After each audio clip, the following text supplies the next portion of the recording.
Megastar Chiranjeevi అభిమానులు మొదటిసారి ఈ ఛానల్ను చూస్తున్నట్లయితే ఈ ఛానల్ను సబ్స్క్రైబ్ చేసుకోవాలని కోరుకుంటున్నాను. ఎందుకంటే మెగాస్టార్ చిరంజీవి సినిమాల గురించి ఏ చిన్న అప్డేట్ వచ్చినా ఈ ఛానల్లో అప్డేట్ చేశాను. మీకు డైరెక్ట్గా నోటిఫికేషన్ రూపంలో రావడం జరుగుతుంది. ఈ ఛానల్ గ్రోత్ కూడా పెరుగుతుంది. ఈ ఛానల్ను సపోర్ట్ చేయాలని కోరుకుంటున్నాను. ఈ వీడియోను మొదటి నుండి ఎండ్ వరకు చూడండి, లేకపోతే అర్థం కాదు. మెగాస్టార్ చిరంజీవి అతిలోక సుందరి శ్రీదేవి జంటగా నటించిన జగదేక వీరుడు అతిలోక సుందరి చిత్రం సృష్టించిన రికార్డులు టాలీవుడ్ చరిత్రలో ఓ మైలురాయిగా నిలిచాయి. దర్శకేంద్రుడు రాఘవేంద్రరావు రూపొందించిన ఈ దృశ్యకావ్యం తెలుగు సినిమా బాక్సాఫీస్ చరిత్రలో అనేక రికార్డులను క్రియేట్ చేసింది.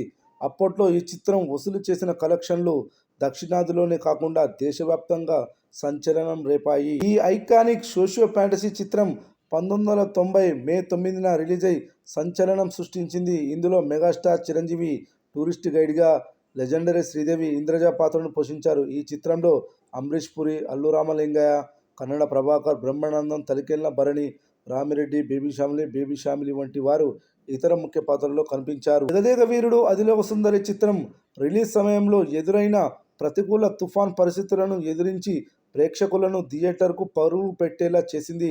ఈ చిత్రం 47 కేంద్రాల్లో 50 రోజులు, 29 కేంద్రాల్లో 100 రోజుల పండుగను చేసుకుంది. అప్పట్లో ఈ రేంజ్లో సినిమా ఆడటం ఓ రికార్డుగా సినీ వర్గాలు చెప్తుంటాయి. ఇక తెలుగు సినిమా చరిత్రలో హైదరాబాద్లోని సుదర్శన్ థియేటర్ ఓ రికార్డుకు వేదికగా మారింది. ఈ చిత్రం 100 రోజులకు 35 లక్షలకు పైగా గ్రాస్ రాబట్టింది. అలాగే 162 రోజులకు ఈ చిత్రం 45 లక్షల గ్రాస్ వసూలు చేయడం నైజాం ఏరియాలో ఓ సింగిల్ థియేటర్లో అత్యధికంగా కలెక్షన్లు వసూలు చేసిన చిత్రంగా ఘనతను సొంతం చేసుకుంది జగదేక వీరుడు అతిలోక సుందరి మూవీ.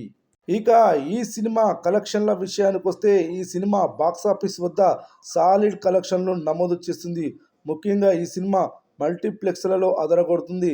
ఈ సినిమా 3D వర్షన్లో ప్రేక్షకులను ఆకట్టుకుంటుంది. ఫలితంగా కలెక్షన్లు భారీగా నమోదవుతున్నాయి. ఈ సినిమా విడుదలకు ముందే అడ్వాన్స్ బుకింగ్స్ ₹1,00,00,000 గ్రాస్ వసూలు చేసింది. ఈ సినిమా డే బై డే కలెక్షన్లు చూస్తే మొదటి రోజు ₹1,75,00,000 గ్రాస్, రెండవ రోజు ₹80 లక్షల గ్రాస్, మూడవ రోజు ₹1,05,00,000 గ్రాస్, నాలుగవ రోజు ₹48 లక్షల గ్రాస్ వసూలు చేసింది. 4 రోజుల్లోనే 4 కోట్ల గ్రాస్ వసూలు చేసింది. మరి ఐదవ రోజు వీక్ డే రోజు ఎంత వసూలు చేయనుందో చూద్దాం. ఐదవ రోజు theatre occupancy morning show 22%, matinee show 23%, first show 24%, second show కూడా 24% ఆక్యుపెన్సీ నమోదైంది. ఈ ఆక్యుపెన్సీని బట్టి చూస్తే 30 లక్షల గ్రాస్ వసూలు చేయనుందని తెలుస్తుంది. వర్కింగ్ డేస్లో రీ రిలీజ్ మూవీకి మంచి ఫిగర్ అని చెప్పవచ్చు. 5 రోజుల మొత్తం కలెక్షన్స్ వచ్చేసి ₹4,30,00,000 గ్రాస్ వసూలు చేసింది. లాంగ్ రన్లో ఈ సినిమా ఇంకా ఎంత గ్రాస్ వసూలు చేయనుందో చూడాలి.